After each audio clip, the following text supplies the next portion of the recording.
Every jaguar that comes back to America is a male. Every single one. And once you understand why that matters, this stops being a comeback story and becomes something much harder to watch. Let me show you what I mean. December 20th, 2023, 8:27 at night. A trail camera deep in the mountains of southern Arizona trips in the dark.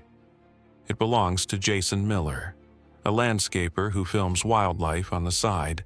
5 years in, mostly deer and coyotes. He's scrolling the footage, half expecting nothing. Then an animal steps into the corner of the frame, stops, and lifts its head straight into the lens. A jaguar, the third largest cat on Earth.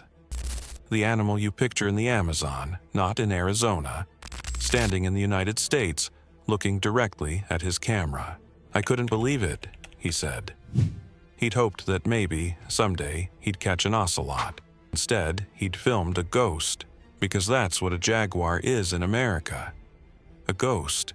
And to understand why this one matters, and why the thing wrong with it should bother you, you have to know what we did to them first. The jaguar owned this land once.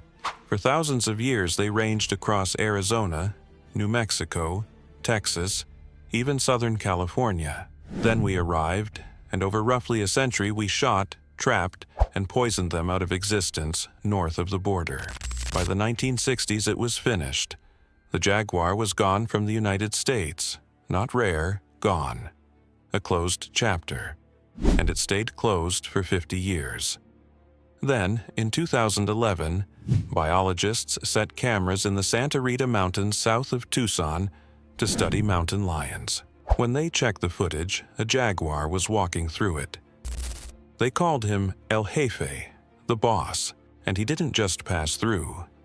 He stayed.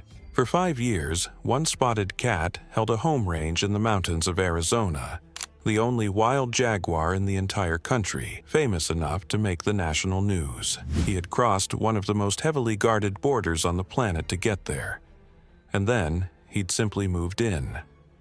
After El Jefe came Sombra, photographed again and again in the Chiricahuas Mountains since 2016. Then, on Miller's camera in 2023, a cat researchers had never seen, confirmed new by the rosette pattern on its flank, the fingerprint no two jaguars share. Then another in 2025 at a watering hole, different again. One after another, these cats keep crossing north, back into the country that erased them, as if something is calling them home. Which is exactly how it gets sold to you. The Great American Comeback. An apex predator wiped out a century ago, quietly reclaiming its kingdom. It's a good story. It's the one most people hear. It's also not what's happening. And the tell is the thing I opened with. They are all male.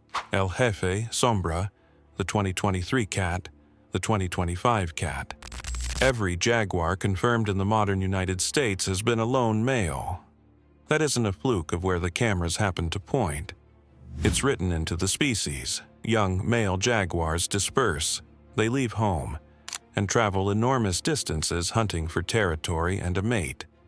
Females don't. Females hold close to where they were born. They stay in the safety of Mexico. They do not make the long walk north.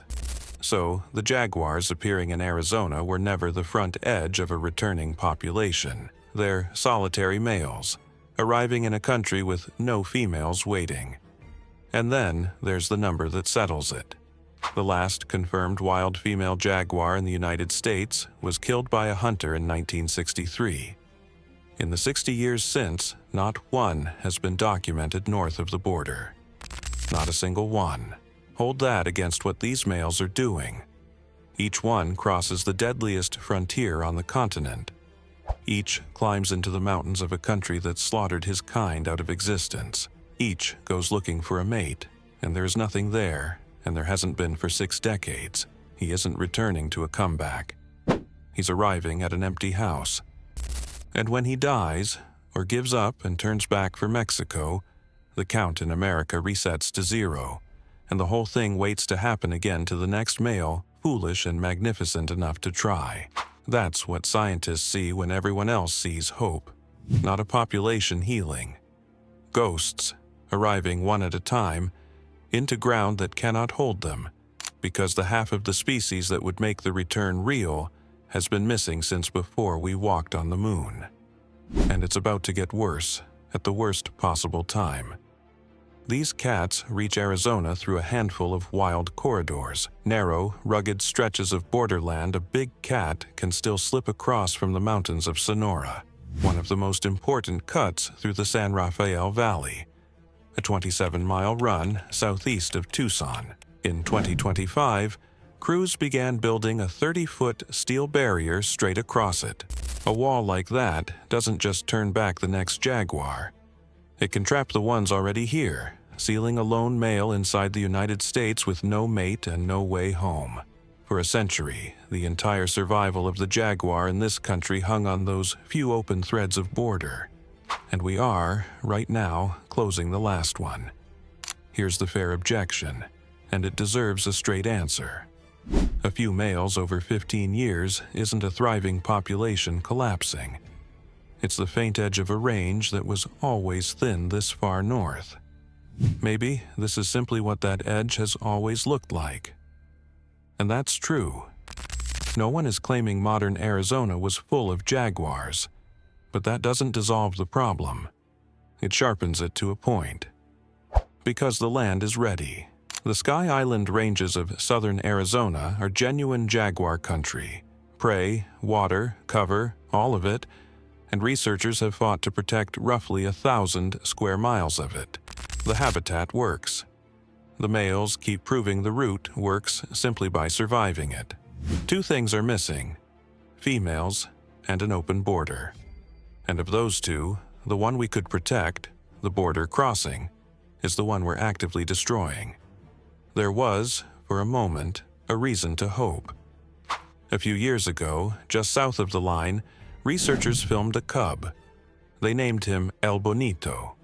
A cub means a breeding female was close, right there near the border on the Mexican side. That's the pulse under all of this. A female near enough that her young are already drifting toward the line. Keep the corridors open long enough, and one day she follows. Close them, and that possibility closes with her. So, this is where America's Jaguars actually stand. Every one that reaches a camera and makes the news is a solitary male, walking into a country that hasn't held a female of his kind since 1963, searching for something that isn't there. The habitat that could hold a real population sits empty and waiting. The route that could deliver one is being sealed in steel, and the future of the largest cat in North America comes down to a single question: whether one female, someday, crosses a border we are making impossible to cross. You want to know what happened to El Jefe, the boss, the most famous of them all. He disappeared from his Arizona mountains, and years later a camera found him again, more than 100 miles south back in Mexico. He'd given up on the empty kingdom and gone home. Somewhere in the Sky Islands tonight, another male is almost certainly moving through the dark, climbing into country his kind ruled for 10,000 years, following an instinct older than the line now cut across it, searching a silent, jaguar-shaped absence for a mate that has not existed in his lifetime or his father's, and may never come again.